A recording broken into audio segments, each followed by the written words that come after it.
우리 크리스찬들이 사는 방식은 유의할 것이 있는데요. 나의 힘으로 살면 우리는 반드시 실패합니다. 이것은 우리가 명심해야 돼요.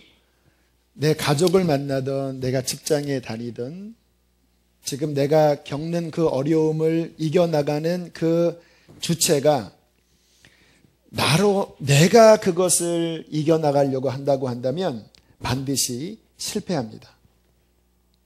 지금 이 세상에 일어나는 정치, 또 교육계, 심지어는 교회에 이르기까지 모든 문제가 일어나는 그 주체는 뭐냐면요. 내가 하기 때문에 문제가 생기는 거예요. 교회도 마찬가지입니다. 우리가 영적으로 깊이 들어가면 들어갈수록 느끼는 것은 뭐냐면, 이게 내가 앞서면은 여기에 문제가 생기는구나 라는 그 느낌을 여러 번 받습니다. 우리 어떤 분이 이제 40일 금식 기도를 하시는데 아주 신실한 목사님이셨다고 합니다. 이제 밤중마다 그 산에 올라가서 그 캄캄한 곳에서 하나님 앞에 깊이 기도를 하시는 분이셨는데, 그 기도원에 이제 잠깐 있었던 한 집사님이 그 노 목사님이 밤마다 산에 올라가서 기도하시는 모습이 너무 안쓰러워서 이제 같이 따라가지는 못하고, 그 노 목사님이 저 언덕 위에서 기도를 하시면 이제 이 집사님이 그 언덕 아래에서 이렇게 이제 걱정하지 말라고 사인을 보냈대요. 주여 이렇게 하고, 그 말은 뭐냐면, 목사님 무서워하지 마세요.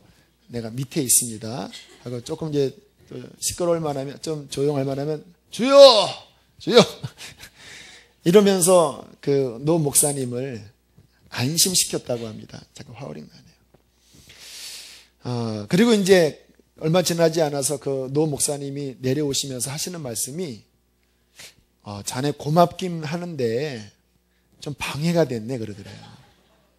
왜냐하면 좀 깊이 하나님과 만날만 하면 그 주여하는 게 하나님께 주여하는 게 아니라 본인 들으라고 주여 이러니까 그 영적으로 방해가 됐다고, 좀 조용히 했으면 좋겠다고 그렇게 이야기를 하더래요.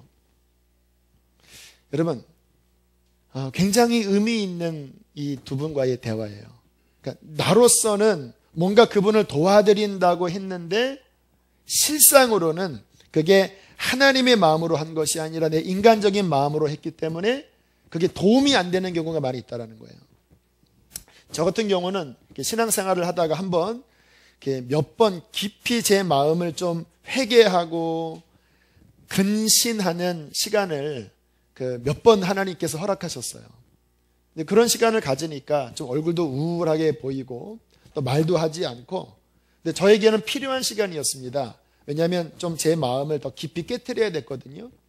그런데 지금 생각을 해보면 그 어떠한 분이 저에게 좀 인간적으로 위로한다는 말로, 요즘 목사님이 좀 너무 힘들어 보이네요, 좀 기쁘게 사세요 라고 하는 말을 들었을 때 제가 뭔가 좀 흔들렸습니다.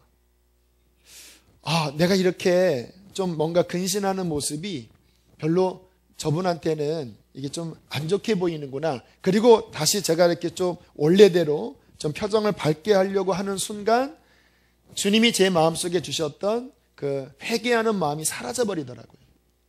지금 생각해보면 그분의 그 말은 인간적으로는 좋은 말이었지만 그때 하나님이 저에게 하시고자 하시는 일은 방해되는 말이었습니다. 그러니까 우리에게 지혜가 필요해요. 내 방식으로, 내 경험으로 누군가에게 도움을 주는 것이, 그게 내가 하는 거면 오히려 도움이 아니라 방해를 줄 수가 있다는 것입니다. 2001년 제가 아마 이 간증도 한 것으로 기억나는데, 개척을 하고 이제 얼마 지나지 않아서 건물주가 이렇게 바뀌면서 나가라고 했습니다. 그 교회 건물을 바깥에 다른 데 장소를 알아보라, 그렇게 이야기를 했는데 1년도 안 돼서 그렇게 나가라고 하니까 굉장히 좀 마음이 힘들었습니다. 그래서 3층에 우리 교회가 있었고 2층에 전자회사가 있었는데 그 전자회사 믿지 않는 그 사장님이랑 그 다음에 3층 그 교회 전도사 때였는데 저랑 같이 이제 막 대책회의를 세우면서 막 제가 너무 걱정스러운 그 표정으로 어떻게 이거를 하면 좋겠냐. 1년 만에 나가라고 하는 게 어디 있느냐. 막 그렇게 제가 걱정스러운 얼굴로 막 이야기를 할 때에 그 믿지 않는 전자회사 사장님이 저를 보고 하는 말, 전도사님 너무 걱정하지 마세요. 하나님이 계시잖아요. 저한테 하나님이 계시니까 힘들어하지 말라고. 얼마나 믿음이 없어 보였으면은 믿지 않는 분이 저한테 위로의 말로 그렇게 이야기를 했나 싶었습니다. 그게 왜 그랬을까요? 인간적으로 어떤 문제가 생겼을 때 정말 주님으로 반응하지 않고 인간적으로 반응을 하면 그 일은 반드시 문제를 발생하게 만드는 것이죠. 그때 이제 2001년도에 교회가 이제 점점 이제 부흥을 하면서 사람들이 이제 계속 오기 시작했습니다. 뭐 많은 숫자는 아니었지만 1년에 한 20명, 뭐 한 25명 그렇게 이제 사람들이 모이기 시작했는데 이렇게 사람이 모이니까요. 이게 말들이 나오기 시작하는 거예요. 어떤 한 집사님, 열심히 봉사하는 집사님이 저한테 와서 그 집사님 얄미워 죽겠어요 그러는. 그래서 왜요 그랬더니 아니 저분은 봉사도 하지 않고 너무너무 얄미워요. 막 이렇게 이야기를 하기 시작하고 또 어떤 그 여자 집사님은 남편이 제갑인데 제갑이가 미워 죽겠어요. 그냥 이혼하고 싶어요. 막 이런 말들이 교회 안에서 부부싸움, 뭐 교인끼리 갈등 이러한 것들이 일어나면서 너무너무 힘이 드는 거예요.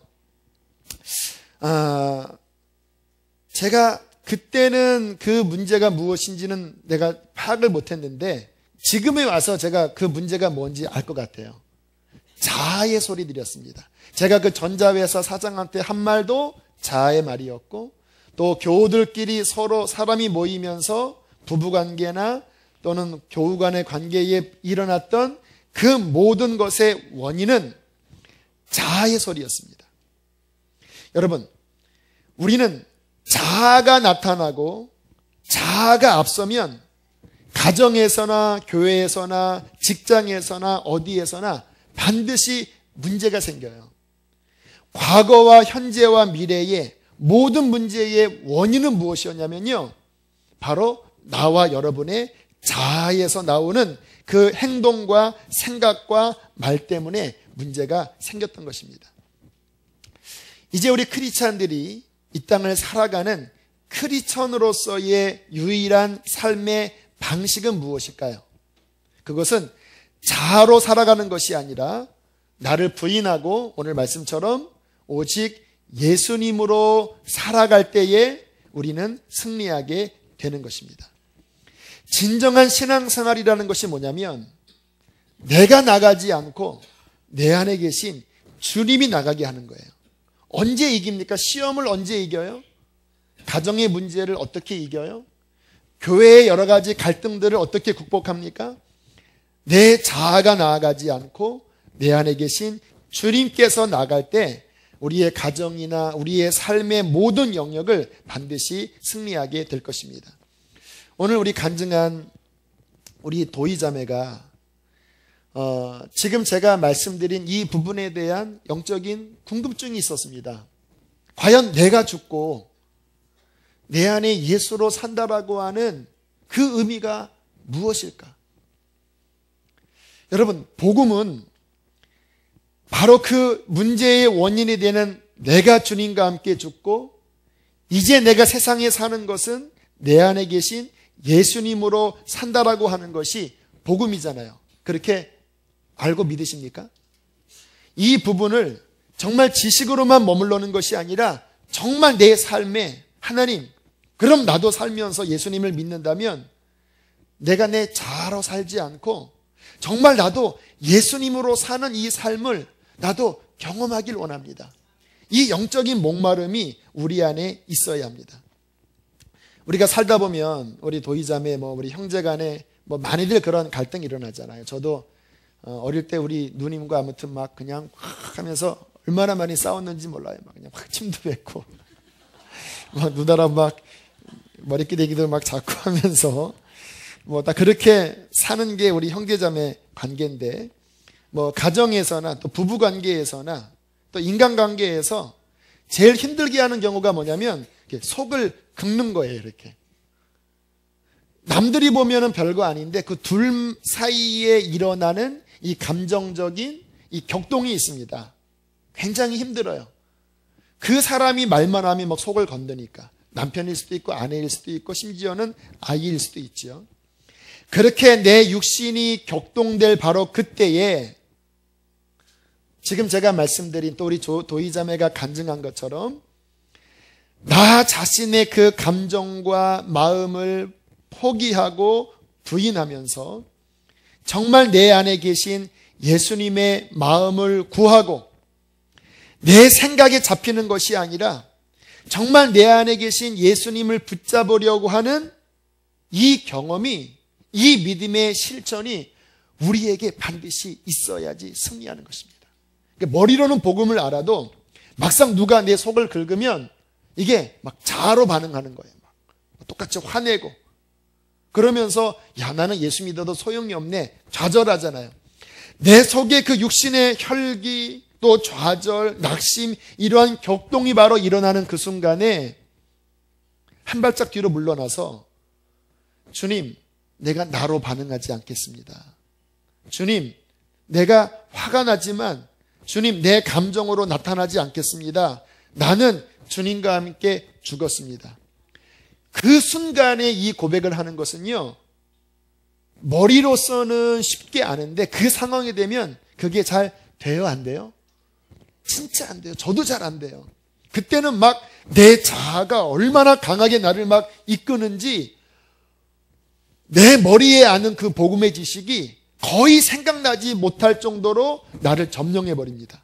그런데 바로 그 순간에 정말 예수님을 경험하는 사람들은 누구냐면 바로 그 순간에 내 안에 있는 그 복음의 지식을 붙잡고 하나님 내 감정으로 남편에게 나가지 않겠습니다.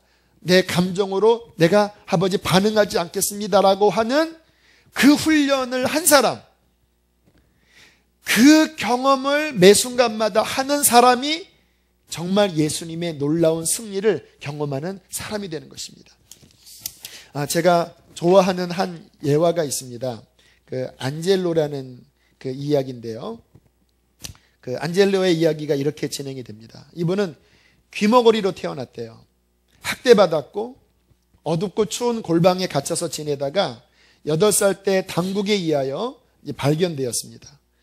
뭐 이 기관 저 기관 옮겨 다녔지만 가는 데마다 학대를 받았고 결국 그는 길거리에 쫓겨나게 되었다고 그래요. 그러니까 얼마나 상처가 맞겠습니까? 이 사람이 속에 이 상처의 쓴뿌리가 있으면요 건들기만 해도 이게 폭발해요. 그런데 하나님께서는 그를 사랑하셔서 뭐 표현은 그렇습니다. 그에게 하나님의 사랑을 3개를 주었대요. 어떤 의미인지는 그냥 조금 주었다라는 거예요. 왜? 그가 처한 환경이 그 하나님의 사랑을 받을 만한 그릇이 안 됐지만 아무튼 3개의 사랑을 주었다라는 거예요.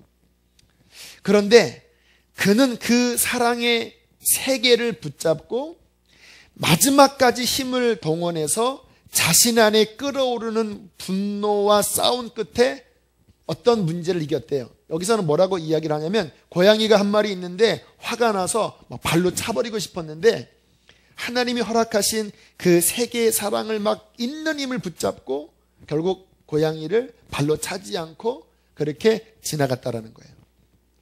하나님께서 그 모습을 보시고 그에게 조금 더 많은 사랑을 부어주었다고 합니다. 그래서 그는 그 또 3개의 사랑을 사용해서 도둑질을 그만두었다고 그래요. 그는 거의 굶어 죽을 지경이었지만 자기 것이 아닌 것에 손을 대는 것을 한사코 거부했고요. 그는 빈병을 모으면서 가끔씩 잡일을 시키는 사람들을 찾아가서 생기는 돈으로 먹을 것을 사서 먹었다고 합니다. 그리고 그는 어느 순간에 복음 전도지 한 장을 읽고 예수님에게 자신의 전 생애를 바쳤다고 그래요. 자, 여기까지 일단 이 안젤로 이야기를 하고 조금 있다가 다시 다른 이야기를, 이 안젤로 이야기의 나머지 이야기를 다룰 텐데요.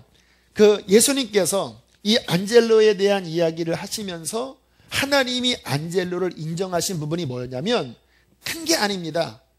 마음속에 끓어오르는 그 경노와 분이 있었지만 그 하나님의 복음과 사랑의 그 작지만 그것을 붙잡고 자기의 감정을 이기는 이 순종을 하나님께서 귀히 보셨다라는 거예요. 도둑질하고 싶었지만 하나님이 조금 더 부어주신 그 은혜를 최선을 다해서 믿음으로 붙잡음으로써 그것으로부터 벗어났을 때에 하나님의 깊은 인정이 있었다라는 거예요. 여러분, 하나님이 우리를 보시는 것은요, 어떻게 보면 지금 이러한 장소에서 기도하는 모습이 하나님이 우리를 정말 인정하는 모습은 아닌 것 같아요. 제 경험은 언제 하나님이 인정하시냐면 오늘 도이자매가 간증한 것처럼 막 속에서 분노가 끌어올라서 막 쏟아붓고 싶은 바로 그 순간에 내 안에 계신 그 하나님의 복음에 그것을 붙잡고 그 복음으로 자신을 막 부인하는 바로 그 순간, 내 것을 내려놓는 바로 그 순간 하나님께서는 그 모습을 보시고 우리를 인정해 주신다는 것입니다. 자, 내 속에 일어나는 감정을 포기하고 이제 그 다음에 무엇을 해야 됩니까? 예수님의 마음을 구하는 거죠. 주님, 나에게 주님의 마음을 주십시오. 나에게 주님의 생각을 주십시오. 아까 도이자매는 수요일날 그렇게 수요 예배 끝났을 때 그 동생의 피눈물의 모습을 하나님께서 보여주셨다고 그러잖아요. 그 하나님의 사랑이 다시 한번 부어지면서 하나님의 마음이 그 마음 안에 있을 때 이제 더 적극적으로 그 하나님의 사랑을 실천하고 순종하면서 내 안에 예수님의 사랑을 완성할 때에 하나님의 큰 은혜와 상급이 그 사람에게 있다라는 것입니다. 자, 안젤로 얘기를 다시 좀 더 할게요. 그 안젤로를 주님께서 칭찬을 하셨는데 이 사람이 물어봤대요. 그러면 그 사람은 몇 사람을 주님께로 인도했습니까? 했더니 주님이 한 사람 전도했다 그러더래요. 나는 그를 격려해 주기 위해서 알코올 중독자 한 사람을 그에게로 인도하였다. 그것이 그에게 큰 힘이 되어 그 한 영혼을 회개시키기 위해서라면 길 모퉁이에 몇 년이라도 서 있었을 것이다. 결국 이 안젤로가 마지막에 어떻게 죽냐면 그 한 사람 전도하기 위하여 추운 겨울날 그 한 영혼을 구원하기 위하여 자기 생명을 바친 다음에 결국은 얼어 죽었다고 하더라고요. 그리고 예수님이 그 안젤로에 대해서 이렇게 이야기를 하셨대요. 그는 나의 사랑으로 세상을 이겼다.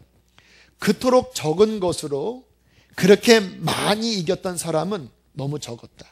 그러니까 하나님이 상대적으로 보시나 봐요. 그러니까 우리처럼 은혜를 많이 받은 사람이 아니라 정말 힘들고 어려운데 그 적은 수준을 가지고 하나님의 은혜로 그 어려움을 이긴 것에 대해서 기뻐하셨다라는 거예요. 나의 백성 중 많은 사람이 한 세기 전만 해도 그 편리함 때문에 왕들도 부러워했을 만한 편한 집에 살면서도 감사하지 않는 반면 안젤로는 추운 밤 종이 상자 하나를 너무나 감사한 나머지 그곳이 하나님이 임재하시는 영광스러운 성전으로 변화시켰다. 그는 모든 사람과 모든 것을 사랑하기 시작했다. 그는 사과 한 개를 가지고도 내 백성 중 어떠한 사람들이 성대한 만찬에 대하여 기뻐하는 것보다 더 기뻐했다. 안젤로에게 있어서는 그가 살아왔던 매일매일이 하나의 순교였다. 그는 자신을 위해서는 겨우 생존할 정도만 유지하였고 그의 생명이 필요로 하는 친구를 위해서 기꺼이 희생했고 그 한 명 전도하기 위해서 자신의 모든 것을 바쳤을 때 그 안젤로가 나중에 천국에 있는 모습을 보여주는데요. 얼마나 영광스럽게 천국에서 그가 존재하는지 그 모습을 보고 기겁을 했다라는 거예요. 어떻게 한 영혼을 전도했는데 하나님이 저렇게 큰 상을 줄 수 있었을까? 주님이 인정하는 것은요, 내 자아를 내려놓고 내 안에 계신 주님께서 내 안에 역사하실 때에 힘을 다하여 순종하는 그 모습을 가장 기뻐하시는 것입니다. 오늘 도이자매를 제가 세우는 이유도요, 별것 아닐 수도 있잖아요. 그러나 하나님 보시기에는 별거 아닌 것이 아니라 그 자그마한 순종과 내 안에 예수로 살았던 이 일은 천국에서는 하나님 보시기에 가장 기쁜 일 가운데 하나라는 것입니다.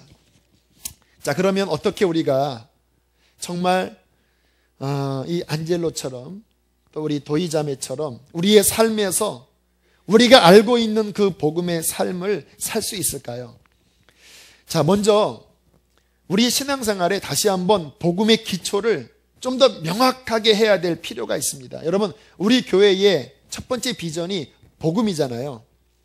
여러분, 복음은 뭐냐면요, 단순히 예수님을 내가 믿습니다, 그렇게 영접기도 하고 구주로 시인하는 정도에서 머무르면 안 되고, 오늘 나누는 말씀처럼 복음은 내가 주님과 함께 2000년 전에 죽었습니다.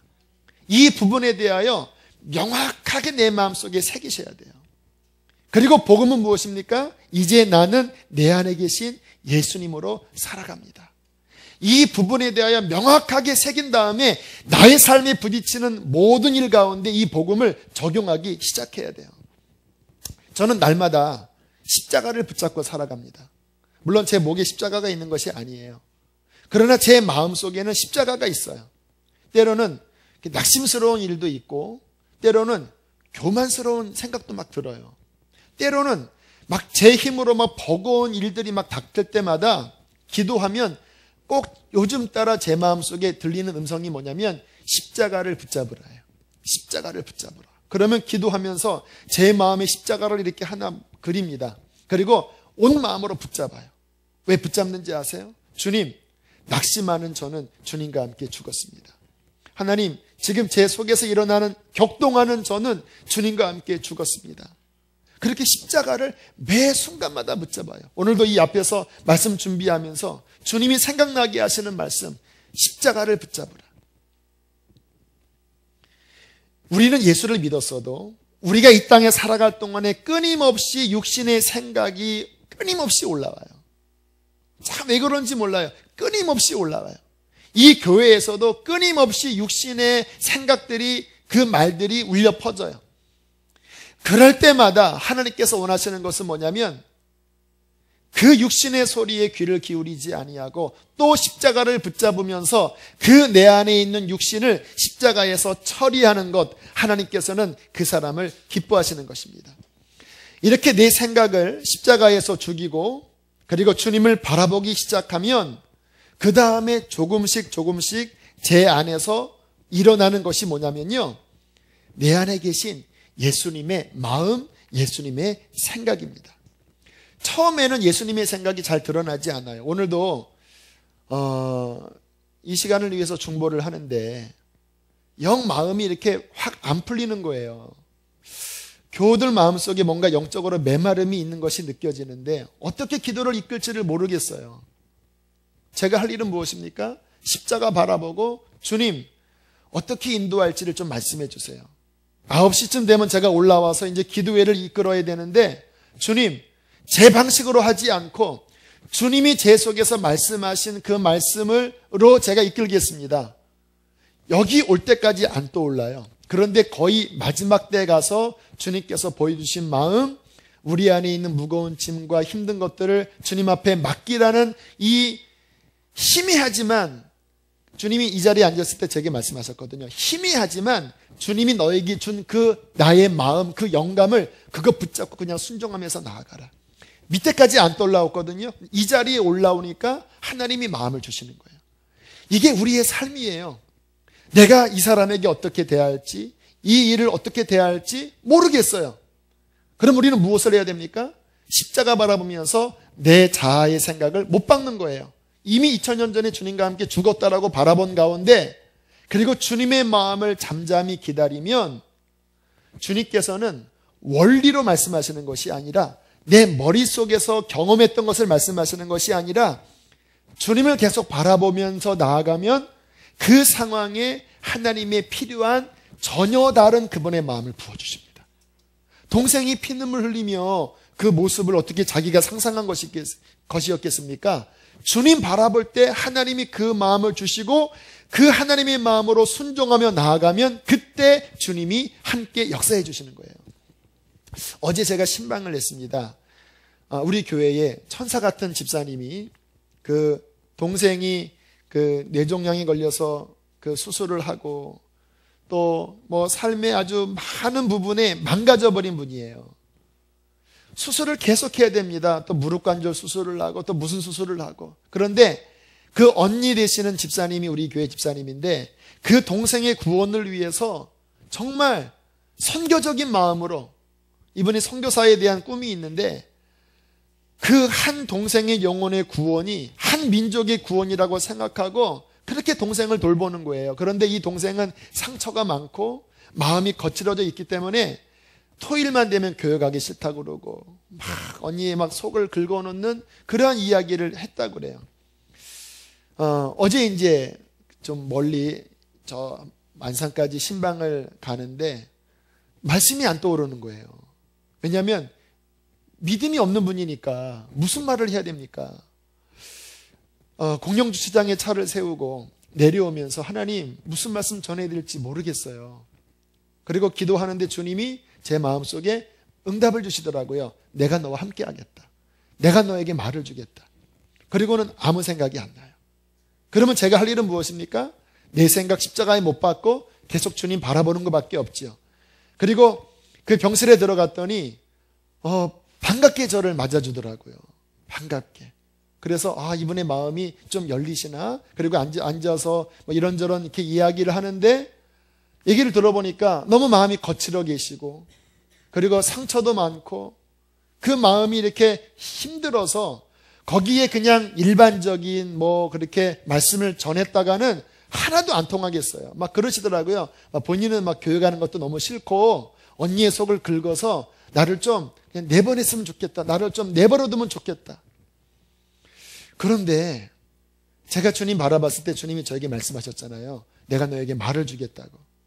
이렇게 얼굴을 보면서 대화를 나누고 있는데 갑자기 제 마음속에서 말씀이 생각나는 거예요. 수고하고 무거운 짐진 자들아 다 내게로 오라. 내가 너희를 쉬게 하리라.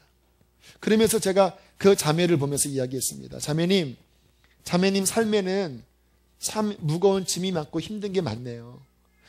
그 마음에 너무 힘들고 상처도 많고 막 격동이 일어나서 도망가고 싶으시지요? 너무 화가 나지요? 그 힘든 마음을 그냥 주님께 맡기세요. 주님은 우리의 무거운 짐을 대신 지신다고 말씀해 주셨어요. 기도는 어려운 게 아니에요. 그냥 저한테 주저리 이야기하듯이 그냥 이야기하면 돼요. 눈물을 흘리시는 거예요. 눈물을 흘리시는 거예요. 제가 그 자매의 등에 손을 얹고 짧지만 간절하게 기도를 해드렸습니다. 하나님, 이 자매의 마음의 아픔을 아시죠? 주님, 평강을 주세요. 주님, 어루만져 주세요. 하나님, 붙잡아 주세요. 기도를 끝났을 때 잠깐이지만 물론 그 잠깐의 시간을 통해서 이 자매가 완전히 변화된 것은 아니에요. 그러나 한 가지 확실한 것은 제 안에 계신 예수님의 마음이 그 자매에게 흘러갔다라는 거예요. 그 순간에 분명히 하나님은 그 자매에게 나타나신 거예요. 그러면 저는 할 일을 한 거예요.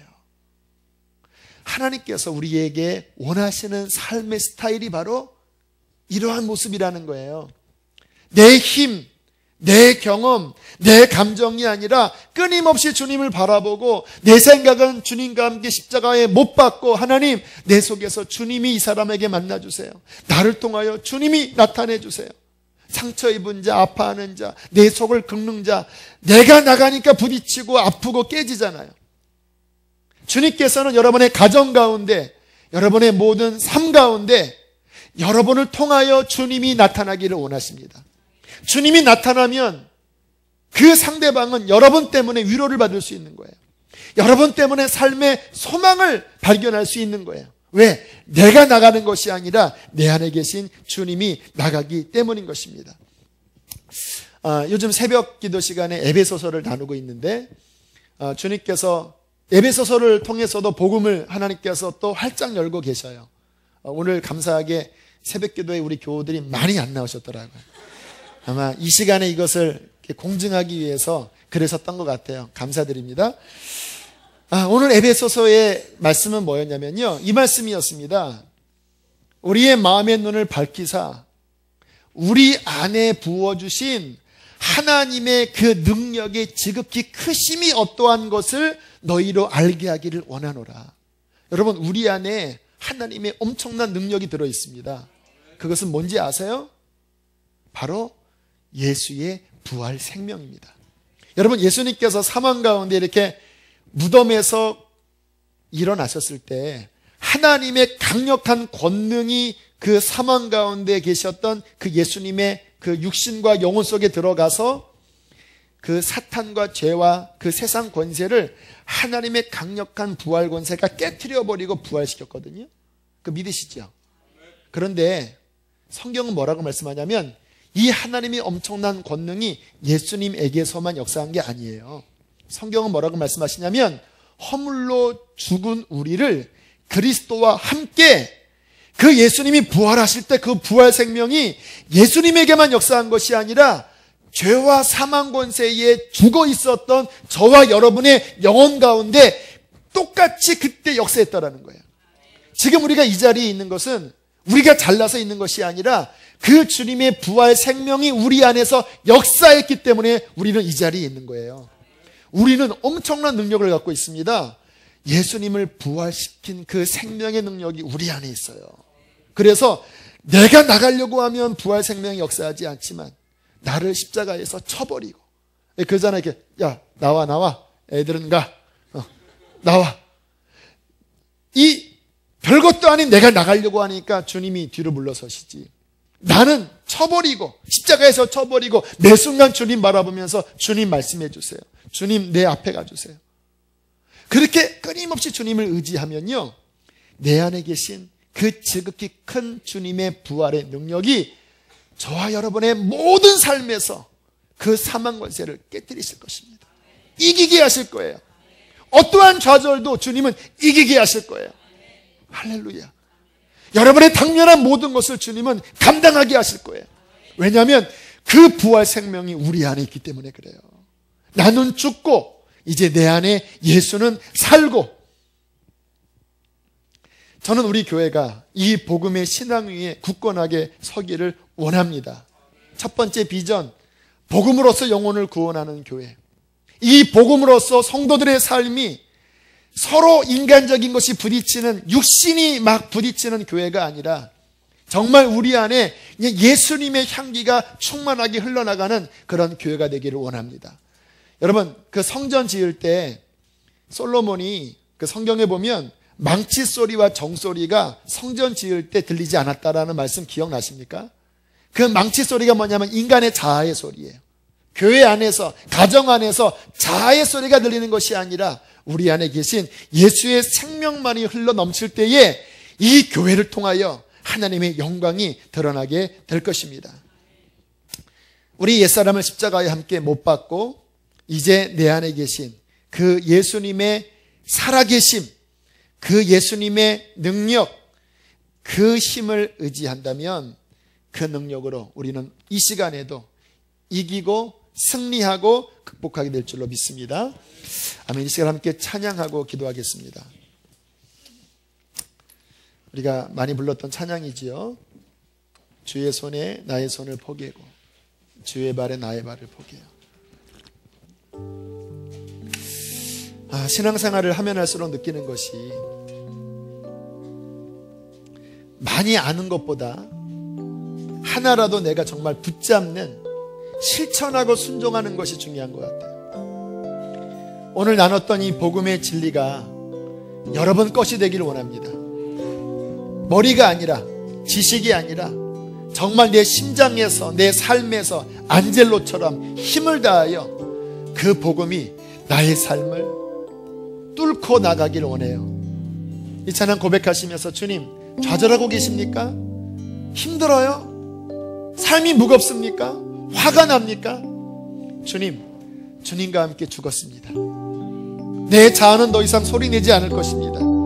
주님, 내 안에 그 예수 부활의 생명이 하나님 이 땅을 승리하게 하여 주옵소서. 이 찬양을 함께 드리고 기도하겠습니다. 주 보혈